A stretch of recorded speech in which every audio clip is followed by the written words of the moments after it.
And away we go! Greetings, junior scientists, scientists, and citizens of the great big weird, wild, and wonderful world in which we live.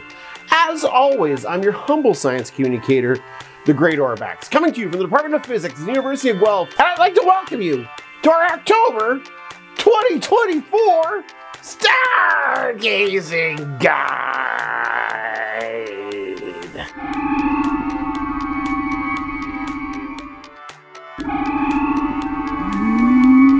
Spooky season is upon us, my friends, and as sunrise slides back to 7:56 a.m. by October 31st, our sunset will take place at 6:13 p.m., giving us almost 14 hours of Halloween night skies to explore. This month, we look towards the planets, bask in the light of a hunter's moon, and finally learn the difference between a meteor, a comet, and an asteroid, as all three are upon us this month. All this and more when we take some time to look up.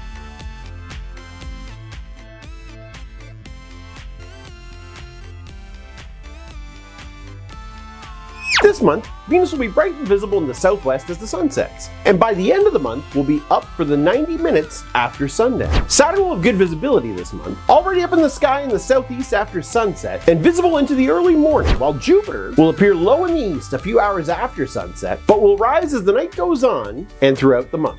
And it's actually best seen in the hours before sunrise. The full moon this month is on October 17th, and is actually our third of 4 supermoons this autumn. Settlers of North America will call the October full moon the Hunter's Moon. Now, the Hunter's Moon is simply the first full moon that takes place after the Harvest Moon, so it can occur in October or even November. Around the Great Lakes region, the Anishinaabe call this moon Benakwe Gizis, the Falling Leaves Moon. The Cree Nation observed the start of bird migration by calling the October full moon the Migrating Moon. Pemahawipism. The Mi'kmaq of Eastern Canada call the October full moon Wiggy-Wiggoose, the animal fattening moon, as many animals get ready for hibernation throughout the winter. So, what's the difference between a meteor, a comet, and an asteroid? Well, a meteor is a small piece of asteroid or comet that burns up when it enters our atmosphere, producing a shooting star. Comets and asteroids are both celestial bodies orbiting the sun. But a comet is made of ice and dust, and an asteroid is made of metal and rock. The draconids meteor shower takes place from October 6th to the 10th and peaks on the night of October 7th, as we pass through the debris left by comet 21P Giacobbe-Zinner. This minor meteor shower, emanating from the constellation Draco the Dragon in the northwest, should produce up to about 10 meteors an hour. Interestingly, the draconids are best viewed in the early evening, as opposed to most meteor showers where the best viewing takes place after midnight. With the moon in a thin waning crescent, the skies should be dark enough to catch this one. As the month goes on, we'll eventually pass through the tail of Halley's Comet, which lights up the sky in the annual Orionids meteor shower. Taking place from October 2nd to November 7th, this shower appears to emanate from the constellation Orion the Hunter in the east, peaking on the night of October 21st into the morning of the 22nd with up to 20 meteors an hour. Unfortunately, the waning gibbous moon will be quite bright that night, but perhaps you'll get lucky, junior scientists. In October, we may get to see the comet of the century. Or maybe not. As I mentioned before, comets are big ice balls that orbit the sun. And of course, as they get close to the sun, they heat up and eject dust and gas, which is what we see as the comet's tail. C2023A3 Suchinsan Atlas will appear in our skies around mid-October when it makes its closest approach to Earth. You're going to be looking towards the western horizon around sunset, starting about October 12th until October 20th.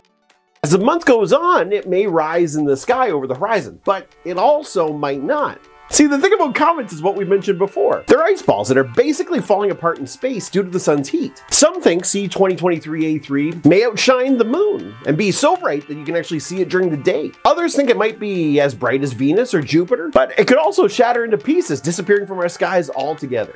Only time will tell. Okay, it's asteroid time! By now you've likely heard that the Earth's picking up a visitor for a couple months. News outlets across the globe are talking about this mini moon that'll be orbiting our planet. And while it may be a bit of a stretch to think about it the same way that we think of our moon, it's still pretty cool. Asteroids orbit the sun, but as asteroid 2024 PT5 gets close to Earth, it will actually be captured by Earth's gravity for about 2 months, September 29th to November 25th, before it succumbs to the sun's much larger pull and continues on in its orbit. During that time, it will not complete one full orbit of the Earth, unlike our moon, which completes one every 27.3 days. But it will be diverted in its path. Now 2024 PT5 is only about 10 meters in diameter, and actually won't even be that close to us, 10 times the Earth-Moon distance away. Add these two things together means that 2024 PT5 will be too dim to see with an amateur telescope or binoculars. But I think it must get pretty lonely being our moon, and I'm glad it gets a new friend, even if it's just for a couple months.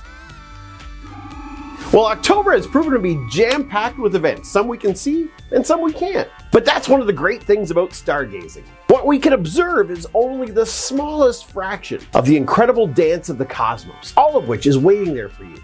And all you need to do is to take some time and look up. See you next month, junior scientists, and don't forget to have a science-tastic day. Special thanks to Royal City Science's own planetary geochemist, Dr. Glynis Perrett, for her help preparing our stargazing guide. And the Royal Astronomical Society of Canada.